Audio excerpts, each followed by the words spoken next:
Hi, everyone, and welcome to the final event in this three-part series.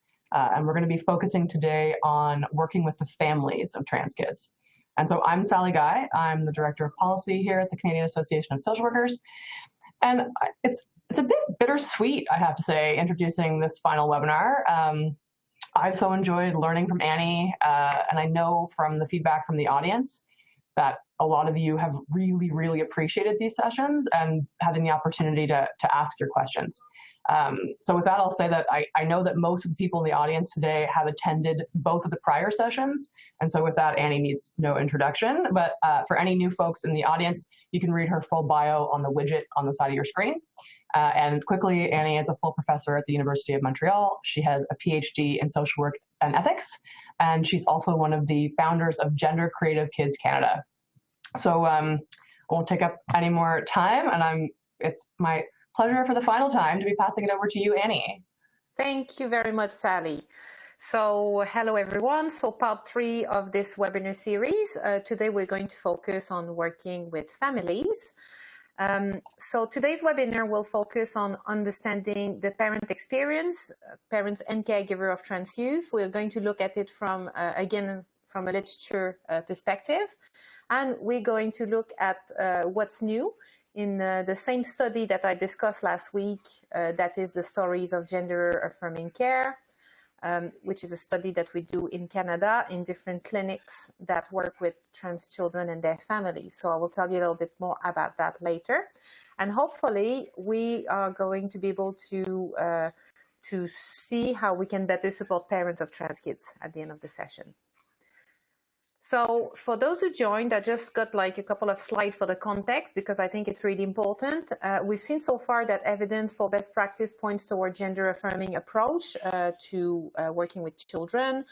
You will remember that I was naming last week lots of different organizations that have affirm the importance of going towards gender affirming care, such as the Canadian Association of Social Workers, the Canadian Association of Social Work Education, Canadian Pediatric Association, World Professional Association of Transgender Health, and so on. And if I'm just citing directly from Canadian Association of Social Work statement, they say clearly that gender identity is a core aspect of the self and that any professional attempting to alter gender identity or expression of a young person to align with social norm is considered unethical and an abuse of power and authority. And that especially social workers should reject any attempt to prevent a child from growing up transgender, transsexual, two-spirit, gay, lesbian, bisexual, or queer.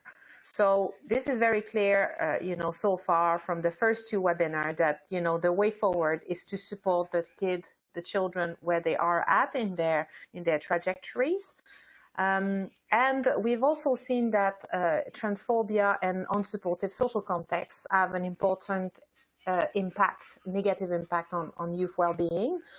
We specifically see that lack of parental support and family-based rejection was, increasing adverse health effect on trans youth. And we saw that, parental support is an important protective factor for trans youth. I was citing last week the fact that while suicide attempt is about 42%, those who have strong support by their parents decreased by 93%. So my question is that now we see that parental support is extremely important. So how do we manage to support those parents and caregivers in the process of supporting their kids? And so for doing that, it's about trying to understand how they navigate those new realities, because you must understand that if we live in a society that still have, high level of transphobia, obviously parents, when they hear about their kids' gender identity, might have some reaction, because the parents will be influenced by the social context around them. So we're going to have a look at their role and their experience. So parents can have different response to a child gender identity. It can be negative. I think lots of parents will have what we call negative neutrality. Negative neutrality is, basically just having a child, telling about their gender identity and then offering some sort of support, but it's not strong affirming support. It might be just, okay, that's okay, you can stay here, no problem, but don't talk about it. So we see that, lots of young people in our research talked about that. They can also reject, plainly reject or pathologize the child, attempt to convince them of their gender identity, to conform to their sex assigned at birth. They might impose barrier on gender affirming healthcare, for example, refusing to support them and accompany them to get those care. And we also see that some parents will have more positive reaction. In the study we're going to look at later, it was like about 1/3, I would say, of the sample. But we get like some parents who will be showing straight away some love, some care, respect, affirming gender identity, following the child lead. And some of them will engage in advocacy and activism. So it is a journey towards acceptance. So even some people will have a positive reaction. A lot of them will take longer to be able to accept their child. So we see from literature that it can be difficult and take a long time. Parents might experience isolation, helplessness, and a loss of control. This is a new situation. They might not understand it. It's often difficult to kind of talk about it in the extended family. And it's going to be often difficult for the extended family to accept the situation. So in social work, we need to see it as something like really made of different systems. And when you work with trans kids and their families, you can really see that, So if someone starts not accepting, often you can have like lots of different like waves. And sometimes the parents will accept, but the extended family might not. So we need to kind of look at it from a much more broader perspective. Parents have to do coming out. A co-founder of Gender Creative Kids was always saying that when a child transitions, the whole family has to transition as well, because the child will want to have their gender identity affirmed, perhaps, and so the parents will have to talk to people around. So they will themselves have to do a coming out as a parent of a trans kid. And so often they will indirectly experience the same stigma and oppression than their children.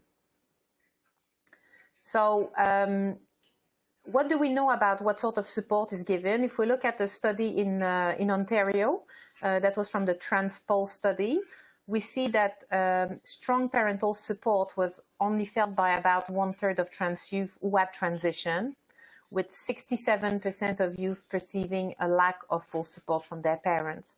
So this can include either, those rejection and violence base I was talking about, or that negative neutrality. So we can see that, there's still like 2/3 of young people who don't get the support they need when they come out to their parents. And that shows why it's so important to support the parents as social worker and work with them. And we'll see, especially when they're small, it's just about affirming the gender identity of the kids. So the kid, there's no intervention to do to them. Yeah, they just want to experience their gender identity. They just want to live according to their authentic self. So most of the work will be about working with families around that child to educate them, for example, so that they can understand, educate themselves and better support their kids. So I think we can say that only a minority of parents would offer strong support to their child, and even a smaller number will go on to advocate and publicly engage in different action for their children. So, lots of young people will be unsupported. And why is that? Is that there's a lot of experiences of stigma. So when a child is out as trans, some parents may feel that their situation is viewed with negativity, leaving them and their family to deal with many adverse social effects and perception on their child as particularly difficult to manage. I've pulled a citation from a past research we did it was published in 2015, but it was done earlier than that in 2012. But the parents were talking about how it was difficult to talk about it to others. And, we'll say, well, this is 2012, now we're 2018. Surely in 6 years, things have changed. Not so much. And that parents were saying there are some people who think that if their children are exposed to ours, they will be contaminated. So you can see by the language that is used, how stigmatizing that experience can be for the parent. Okay. So increasing the visibility of gender creative children or trans youth is perceived by parents usually as a key in challenging stigma, because more we talk about it, more people understand, more people get educated. So it creates more inclusive space for children. But increasing visibility may increase also the risk of violence. And I have here, I have pulled out a citation from a book which is called Far from the Tree, which is a book by an anthropologist, an American anthropologist, who looked at different experience of parents who have a child that is very, very different from them. So you might have, parents who's got like an autistic kid, or you've got in that book, you've got a chapter about all sorts of different parents who've got children that are far from the tree, which is the opposite of having, a child really close to you. Not close in terms of like affection, but really someone that you might not be able to understand fully. And so there were lots of different cases. There's a full chapter on having a trans kids in there. So I invite you to have a look at that book if you want to really go in depth in terms of like some family's history. But you can see here one who had like to move because of threats of violence. And so it says that one military family stationed in Okinawa, for example, was reassigned to base in Arizona because the army claimed that it could not protect their transgender daughter from enraged parent after she started to dress as a girl. She was 5. Another family finds itself almost totally dependent on the aid of social assistance when driven out of town by angry mobs that include the member of the Ku Klux Klan. The father, who had stayed behind for work, came home several days later, and I will, leave you read that citation to the end. But you can see that it can be very, very difficult, and you've got like example of 3 parents here. So is that just happening in the United States? The answer is no. We've got evidence in Canada that family also had to erase themselves from community in order to protect their children. So some parents will engage in parental activism. So there are some evidence of that, but it's not so easy for them. Here I've taken a citation again from a book who shows some parents engaging in activism. So when we met with the Minister of Health, we totally brought our kids along because they were like, you need to see this, who you are affecting. These are the kids that when I say I fear for my son, when he gets a driving license, if he gets pulled over, he's going to end up spending a night in jail because of his ID. I want you to know who that child is. So I have a 7-year-old and I'm scared of him going out into the world, even if he gets a library card because of ID out him. So we talked about it, about the legal transition last week. So that's an example. So there's some parents who have started challenging, laws in different provinces. If you Google, you might find lots of stories about that. There's been some in nearly every provinces in Canada. But again, it is only a few parents, okay? We know that parents have got general needs of support, education, and resources, such as peer support group, community-based services, counseling, to help reduce that stress stigma. Because even those parents who are doing advocacy will still experience stress and stigma. So we really need to be there to support them.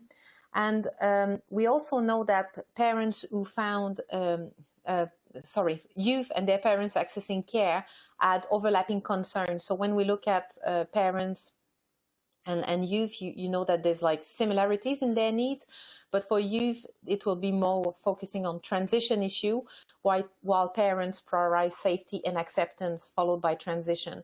So we know that from that lawless study that parents will want to find ways of being supported so they can ensure more safety for their kids, more acceptance, and help them with transition. And it makes sense with the citation I just showed you about parent activism that went to health minister to get the law changed so that the kids could change their gender marker on birth certificate, because this is a way of, getting accepted and, being affirmed in your gender identity.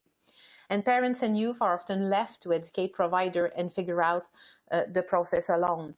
So, what happened is that often people who will welcome a social worker who will welcome a trans kids in their office might not be prepared, or, someone who start interacting with the parents might not be prepared, have the background knowledge about gender identity. And what will happen is that often is the parent who will have to start educating, the young person.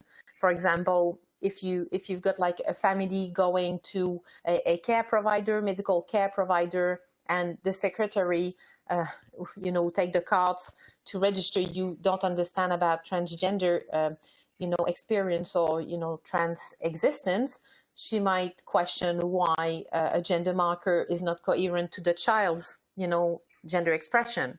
And so often it's the parents who will have to start explaining that the child is trans, because otherwise the parents might not be able to get the service because they will say it's fraud. They will say the card is not their card. So often it's the parent who will have to do a lots of advocacy work.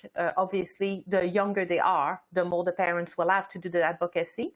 It doesn't mean that when the kids grow up that they won't need their parents to advocate for them, but they might get a little bit more autonomy in getting their right defended. But when they're very small, it's parents will have to educate the providers because providers don't understand.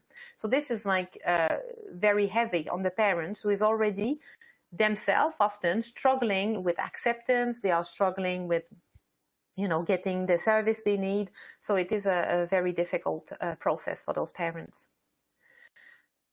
There's importance of resources. Community and health psychosocial resources support family in the adaptation and transition process and help them better understand their child's situation.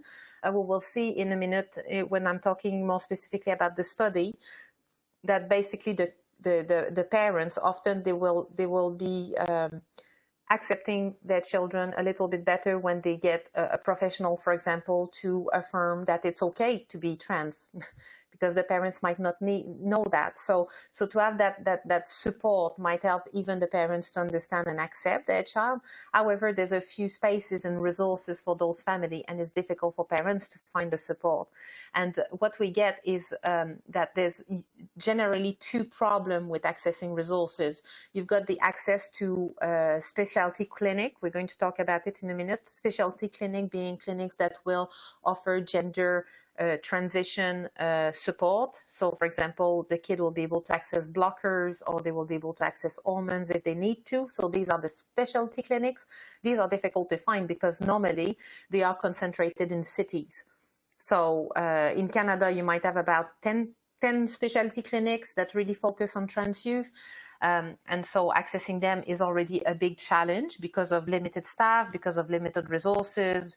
And if you live outside the city, it's going to be even harder. But there's also a problem to access general services, as I explained last week with trans youth experience, is that, even if you go for anything related to general health, you might have additional barrier to navigate to be able to access that service.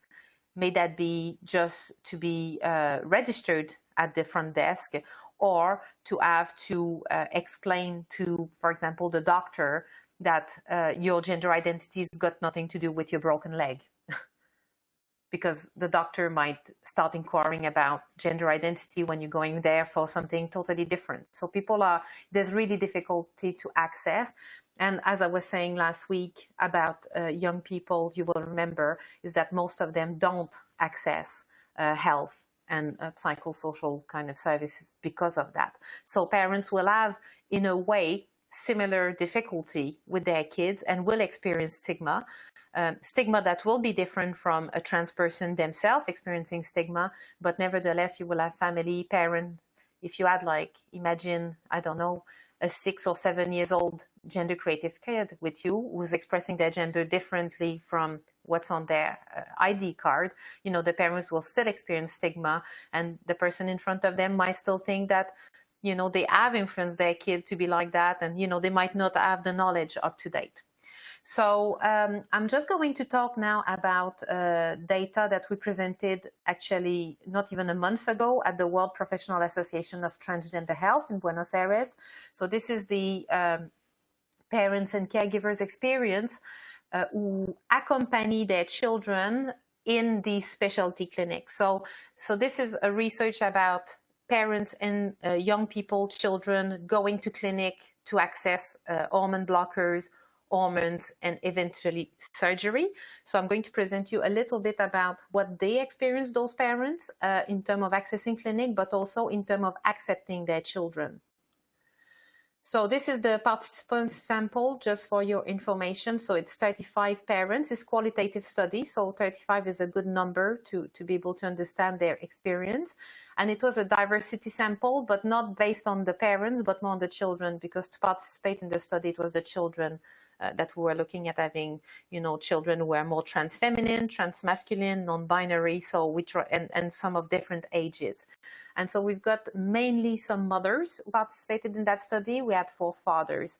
So now you might wonder why we've got 36 people, and I say that it's a 35 sample. It's because we've got a family who were to participate. So the 2 parents participated in that. And we see that even in Canada, there's already some who might have access to difficulty to access health service, because even if health service is universal, the medication are not always, covered, and only 29 youth out of 35 had access to private health insurance. So this might kind of increase the stigma. And the other interesting thing to know about those parents so I can't say that all parents who access clinics with their kids have got that demographic. It's too small of a sample. But if you look, those had kind of quite a lot of education overall. So they were parents who had access to supposedly some resources. So what we've seen in the experience of parents in terms of acceptance and access to gender affirmative care, the child coming out was an important moment for the parents. So that initiated the process of acceptance on their side. You will remember last week I was saying that the child often was talking about it, thinking about it much earlier. But for the parents, the journey starts really when the kids do their coming out, because before that, often they don't even know about that.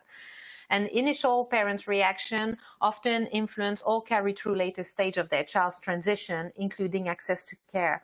So when you look at the data we've got here, think that they were parents who were already accessing care with their children. So one would think that these parents were fully supportive and acceptant. But when we discuss with them, some of them were still in the process of accepting their kids at the time of interview. So you've got parents who were accompanying their children in the clinic, but still not fully accepting their child's gender identity. So the reactions are wide and ranging, from denial to immediate and full acceptance of the child's gender identity. This is the sort of denial that we had in the study. They appear to close to a quarter of parents' narrative. So it is still quite a lot, a quarter of parents. It took the form of either feeling overwhelmed, saying, oh, I've got too much to take in, or disbelief. We found a lot of disbelief, not believing the youth story, saying, well, we've got so much now, I'm sure this is not that. The kids must have, I don't know, it must be because they've got an ADHD, And so you've got the example here. Regardless, it's like how we deal with this. Where do you go? We had so many mental health issues prior to this with your ADHD, behavior disorder, and impulsivity. And now we've got another. I guess I hate to say it label, but it's just more, it's just too much for that parents at this point. And this other parents who's got an 11 years old say, of course, my reaction was not a good one. And she said, no, this is how you were supposed to be born. And, because you're like a girl, thing doesn't matter, you're a girl. So there's been a lot of denial when the child came out to the parents. So that's the parents telling us about their study of their experience. Some of them were surprised and some of them were proud. So as I said, we've got a range of emotion, about a quarter in denial. We've got about a third of parents who were surprised that their child came out. They didn't see that coming. So the child was always dressed like a little girl, always had until recently long hair. So the parent did not see that coming. So they were very surprised about the coming out. And about nearly half of the participants say that they had a positive feeling or reaction when their kids are coming out. So this is, you know, as I said, it's qualitative research, so we can't generalize to the whole population, but this is more than what it was in the transpose study. So it might be an indication that perhaps, you know, with education and the fact that people talk more and more about trans kids, that parents, when they hear about it the first time, they're less surprised than they were 6 years ago. And so you've got like two citation of parents here saying, oof. On the other hand, when I learned that, I was like, phew, I just realized that it was why things were not working in the past year and a half. So this was like the story of the parents was telling us about their child having different difficulties. And so when the child did the coming out, it just all made sense. They were like, okay, that's why you were not feeling good, yeah? So they accepted the kid. And you've got another one here who say, I looked and I say to you, I am proud of you, my child. I am proud of the courage you had to express and to say what you were feeling, and I'm proud of the courage you displayed to move forward in all of this. So you see, this is like a really affirming example of coming out. What we found in the data is that there's different barriers to acceptance. So what we just saw was the reaction to coming out. Now, how to get to acceptance? Because even if you have a positive reaction, it doesn't mean that you accept straight away. Yeah. So we need to make the difference between, you know, reaction to coming out and acceptance process. So it took a lot of time for most parents. So most parents took time. One of the barrier was experience of grief. So this is something we've heard a lot in the data, that parents experience some sort of grieving process. And so one parent explained here, I saw the girl in the youth. Before I couldn't see the girl, it was like, but you're a boy. I know he's a boy, he's my baby. And he was my little boy. We were very close and everything. I love my boy. I don't want him to go anywhere. Where is my, and that's the dead name, so I'm not, where is my kid? So you can see it, that parents is really trying hard to reconcile the idea that they had what they thought was a boy and now they have a girl. And this is a process that feels like grief for them. I had a tough time dealing with the fact that I had a daughter, but I didn't have those 5 years of my daughter. So this is the parent saying, you know, where is my daughter now? I have no baby picture of my daughter as herself. Yeah. So the kid transition now live as a girl, is happy as a girl, but the parents reflect and say, this is not who I had as a baby. Yeah. The thing you didn't get to do because you didn't know, and also the loss of identity of my son. So there's a lot of grieving. I hope you can capture that in those two citations. Other barrier to acceptance over and beyond grief, many parents talk to us about lack of knowledge and information about trans identity. So they could not accept their kids because they did not understand what was going on with their children. So we didn't understand because we had nothing to do with transgender anything. I mean, I might have heard the word, but I didn't know anything about it. So it's very difficult for parents to accept their child's coming out and, you know, accept through the process if they don't understand what is going on. And then you can think about all the stigmas that go around, you know, trans identities. Parents might have that. So unless they get educated and understand themselves, it's very, very difficult for them to accept. Other barriers or struggle related to accepting the child. So these are not barrier to accepting the child. So the parents might accept their child, but they will have like different struggle around it. For example, co-parenting struggles. So you might have a parent who have, you know, had a negative reaction, you know, finally accept their child, but the co-parent don't. So this is going to be a really big struggle for the parent. They are recounted in relationship to the level of involvement of each parent in the child transition process. They might have affected the parent's capacity to support the child. So here you see, I wish a husband would talk about these things because I want youth to feel more supported, but I think I just end up doing the best I can for youth and hoping that he knows that I'm there. And I've always said to him, I'm here behind you 100%, you know, but the other parents is not. So this is very difficult for the parent to kind of juggle all of that. And there's also another struggle for parents in their journey to accepting and supporting their child is the use of right names and pronoun. And this is not like lack of will or something malicious, but some parents I say, you know, I really want to accept my kid, but I'm really struggling with using the right name and pronoun. It slips off my mind. I'm struggling with that. So the parents say here, you know, I've been using male pronoun for 16 years, that she is a boy, and now she's asking everyone to start saying she and call her, you know, or by her name overnight. So when we slip, she gets angry. She had to learn that we are a human being and that we need to get used to our new state. So this is a parent that is really struggling with that, the use of name and pronoun. You will remember from last week's webinar, I was saying that one of the way to, you know, one of the protective factor of trans youth is to be addressed by using the right name and pronoun. So I think you can see how working with family might involve helping the parents to be able to do that, to accept, but also affirm the gender identity of their kids and using the right pronoun. But this is a struggle for some. I said, give me time little by little, because as long as I see her as physically a girl, it's going to be hard to incorporate the he pronoun, even if I'm trying more and more. So parents, and this is also part of, I think, of the grieving process, but it is definitely something that occurs in the parents' experience. Some aspect facilitating the acceptance of the child, well, education, education, education. So parents told us that they try to get educated about trans identities through researching, documentaries, TV shows. They went on Google, they did all sorts of things. You know, I found a couple of books that were helpful that kind of give you an idea of what things are, you know, like it's not a phase, that sort of thing. Parents want to know that for sure. So parents who understand that, for example, it's not a phase, that gender identity is part of human nature, that it can be different from sex assigned at birth, that is very helpful for the parents to accept their child.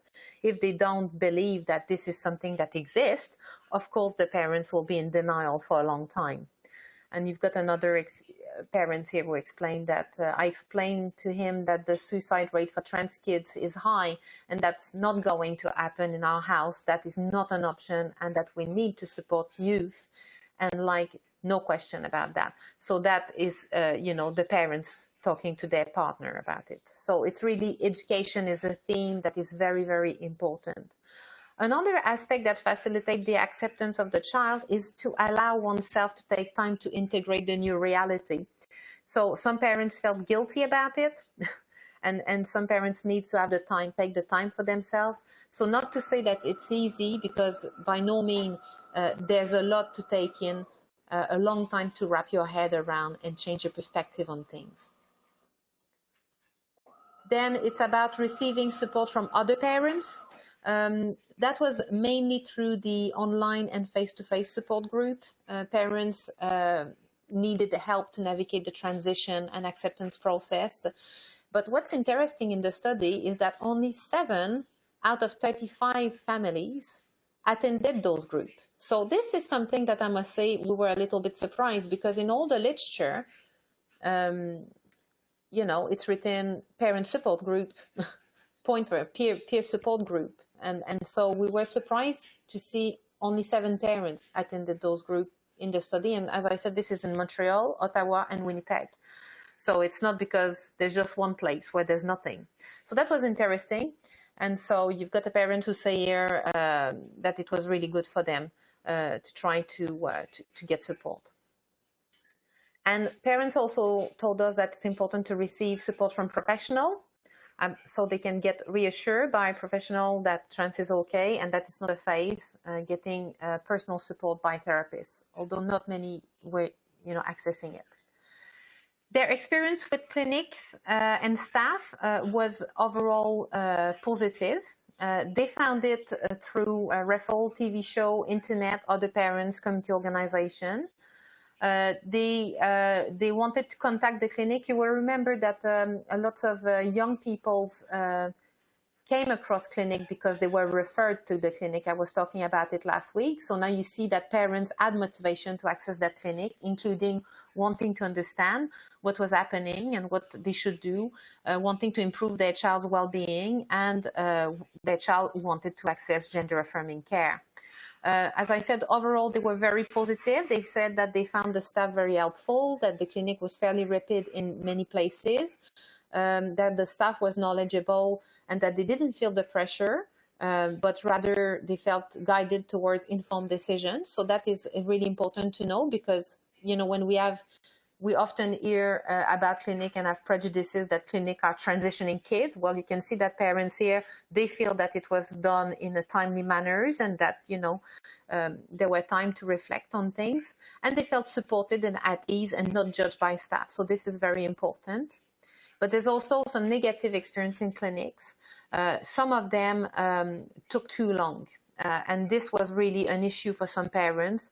And I wanted to put this this citation here. I mean, there are two examples of delays. I think the second one is more striking, but that parents really tried to access the clinic. One is because there were one long waiting list, while the other could not access the care because of protocols. And I was saying last week that often clinics work with protocols. So they will say, you know, you can access blockers if you've got certain age or certain characteristic, and so on and so forth. And that parent is explaining how it was difficult because she felt that her kid really needed to access the services now, and basically he couldn't because the protocol were rejecting him. So he said the clinic still reject him, and the staff member was like, well, I guess you will have to wait. And I'm like, are you guys insane? Talking about you read any of the documentation, you don't wait. And at that time of extremely frustration, you know, I probably closer to rage. I often think, you know, do I send the funeral bill to the clinic? So you see that the parent is really in distress about their kids needing accessing care, but the clinic not being able to fulfill the need. So when I was talking about difficulty to access services earlier, you can see an example here of like issue accessing services of specialty clinic, either because there's got too big waiting lists, or because basically, you know, protocol restriction.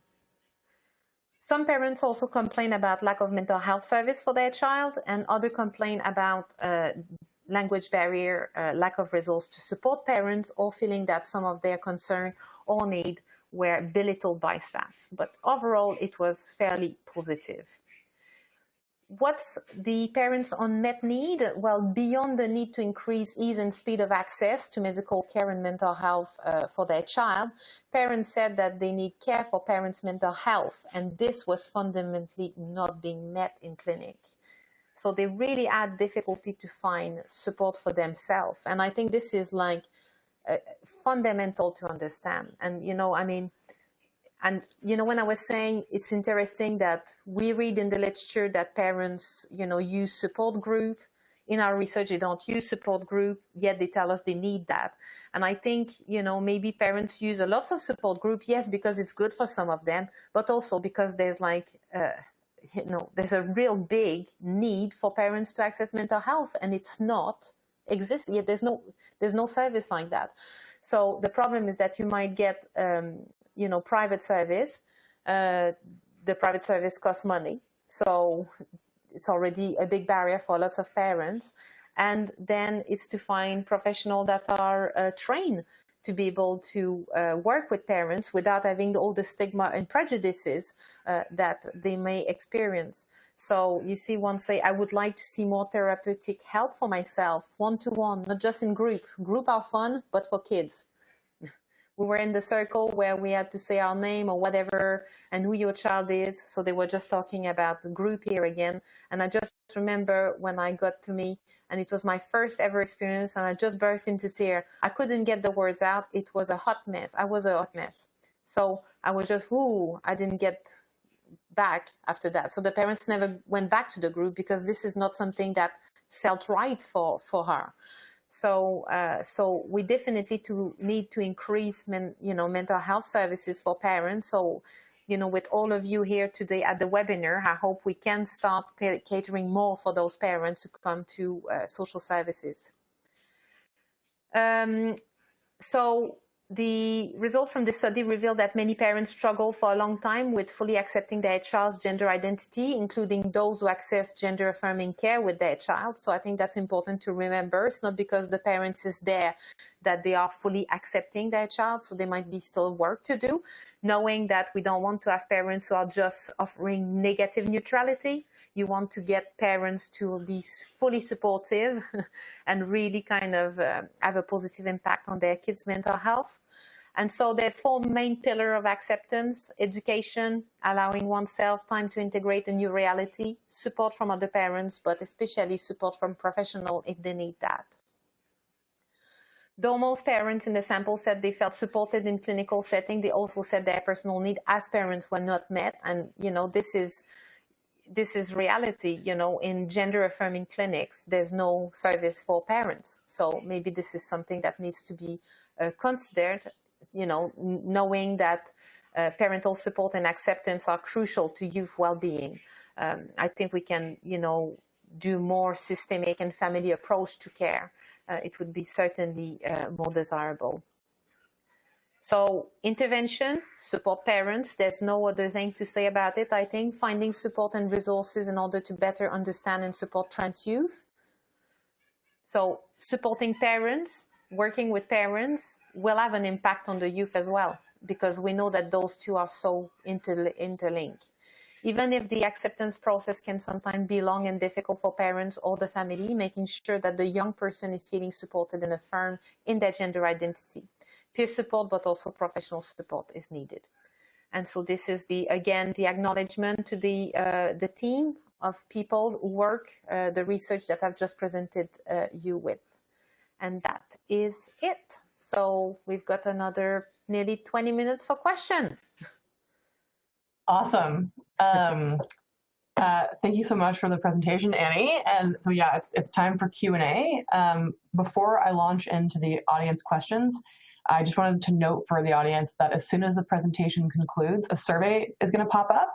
And we would love if you could fill that out. It would help us design future continuing education opportunities on this topic or others. So we would love to hear from you. Please do fill that out when it pops up at the end. Also, as always, the stuff you need to know about the slide deck, how to get the recording, and how to get your certificate of attendance, that stuff is in the welcome and housekeeping widget that you have on your screen. So that's my spiel about tech stuff. And let's get to some questions. Before I actually even get to questions, I just wanted for you, Annie, to know that people are also, I think, just really appreciating the opportunity to share their experiences. So people are typing in their experiences of stigma, but also like of hope. I'll just read a couple. One is my 12-year-old trans son this week was told by his friends that she could no longer be his friend because he was told that it was against her religion. He was so saddened by this, and he doesn't have many friends, and this took a huge toll on him. So that we have comments like that coming in, and then we also have comments like, here at McGill University Sexual Identity Center, we're piloting a new group for parents of trans youth. And so far, it's been really great working with parents at all the stages of the transition process. And the biggest thing that parents are asking us for is education. So I just wanted you to be aware of people sharing not just questions, but experiences and exciting things that are happening. Okay, questions. The first one, I'm just going to go heavy hitting right away. They ask, your example of the lesbian couple who had their child taken away made me think about how it should be the opposite. When a parent refuses to affirm their child's gender identity, isn't this a form of child abuse? Yeah, well, the example, we need to note that it was from the United States. And I said it's the book from Andrew Solomon. However, we know from anecdotal evidence that, some parents had the visit of social services after some people kind of call social services to make allegation of child abuse when in fact the child was trans. Yes, I mean, this one is a difficult one. well, it's not that difficult, in fact, because if we look at psychological mistreatment, it would be denying someone's identity. It would be denying how the person, feel about themselves. I mean, I don't know, province to province must have like really kind of clear way of identify what psychological mistreatment would be. So I think if we see not supporting a child as a deny of identity, and I think it could be stated, but I am not aware of any policy document at the moment, or I'm aware of policy document because I said Canadian Association of Social Workers are clear that we need to affirm gender identity, but I'm not aware of social services or law. Social services law that kind of articulated clearly like that. So it would need to be the social worker who is interpreting the law in that way. But I think there's definitely material from evidence to go that way, if it makes sense. Yeah. This question I think is in line with that last answer. They say, I love this thought around mental health care for parents and guardians. And along that line, I want to know more about how caregivers could be supported who hold different beliefs and values. I think it's about getting, and this is not from research evidence actually, because I still do parents group. I facilitate parents group every month. And it's about, I think, working with the parents where they are, but also, being able to challenge them gently about their belief, because often they are like really deeply held belief. So you can't just, it's not by giving a research evidence that you'll be able to change the parents' kind of way of seeing things, but it's about asking the right question for the parents so that they can themselves deconstruct those deeply held values, and also inform them about, something that is very helpful often, and we talk about it many, many times in the groups that I facilitate, is, this is the suicide rate of children, and this is evidence that when you support a kid, how, the suicide rate is decreased. So that 93% statistic that I've been presenting every week is a very important one. And often I think a lot of parents will start seeing that, it's actually, there can be some very negative consequences not being there for their kids.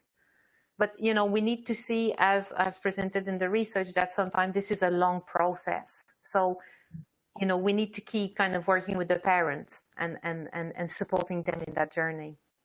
It's not an easy piece, because, I know the evidence about, not supporting the kids, but at the same time, you can't change the parents' mind from one day to the other, So it's about kind of being there to always challenge gently so that the parents can process. Mm-hmm. That's why we're having this series, right? We know that this is not an easy thing. And can I just say something more, actually? Yes. Because this is something that I've presented in the PowerPoint, but in our research of the clinic, some parents say that they were not going to support group anymore because they felt that actually they were too challenged. So, this is I'm just thinking about one interview in particular, but the parents say, I was going there, I was talking about my experience, and, the person facilitating the group kept correcting me on the use of pronoun.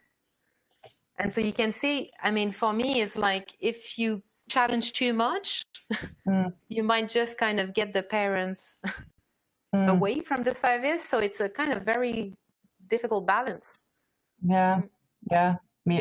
Balancing, knowing what's right and what's gender affirming, and also needing to meet people where they're at to not be alienating them in their journey, I guess. Yeah, that's it. Knowing that the kids need support, Yeah. Okay, this is totally switching gears, but it's an interesting question. Someone's saying they've heard from a local doctor that many trans youth are on the spectrum, and I think they're referring to the autism spectrum. And have you heard anything about this? Is this true? I did hear about that. I think there's some research starting to be done more and more about it. It's not an easy one. I think, gender identity is gender identity. We could say that whatever kind of, make the person express their gender identity or affirm their gender identity, we should support them in that way. But there is a lot of young people who will also kind of find themselves on the spectrum. In the trans youth, we've got like another study here in Quebec, which is called Digging Beneath the Surface. I talked about it last week. In that one, we've asked young people to declare any disabilities. Okay, so it was very broad, the disability kind of range, but, we had a few physical disabilities, but a lot of them talked about neurodiversity in their answer, and it was like near 76% who declare some sort of disabilities. It can be like neurosensitivity but so there is a lot of young people, but at the moment it's still something that it's not very clear what the link might be, and I can't say anything else about that. Yeah.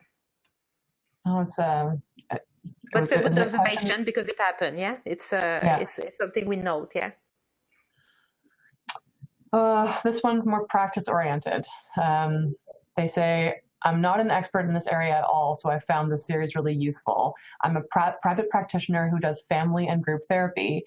Would you have advice for someone like me if a child comes out as trans during a session?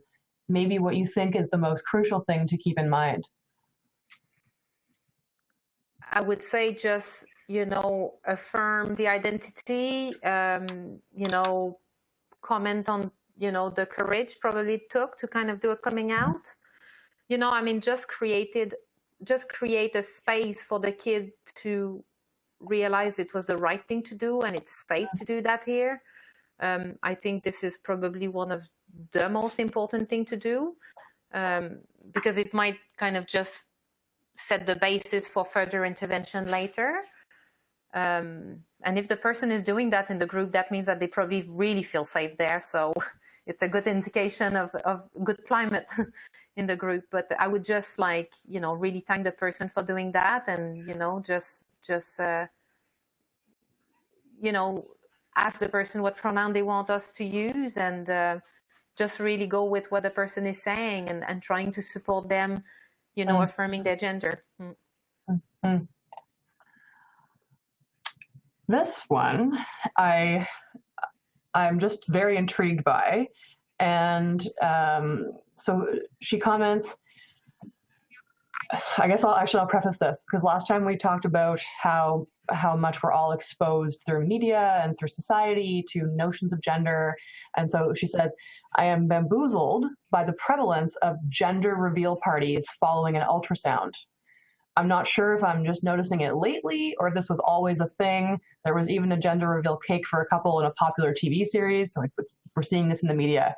So she didn't formulate that into a question, but I just thought it was such an interesting observation that, like, societally in some ways we're moving towards a more fluid understanding of gender, and at the same time we seem to be becoming even maybe more entrenched in, obsession with binary gender. I'm just wondering, do you have thoughts on that?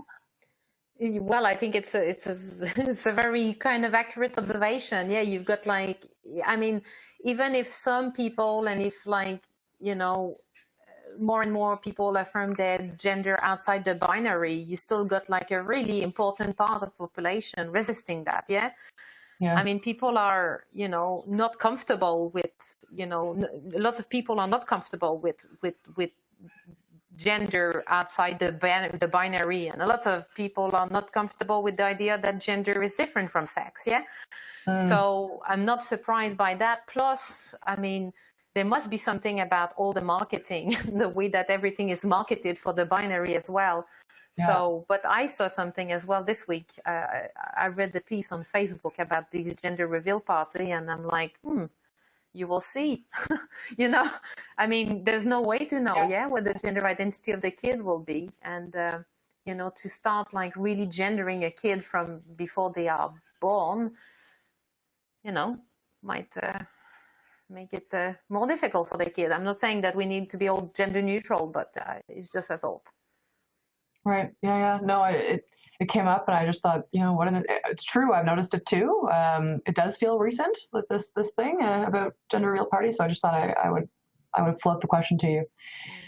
Um, this one is like a bit of a, well, it's not, I wouldn't say selfish, but it's about what advocates can do. So what people who are working to change policy or legislation can do.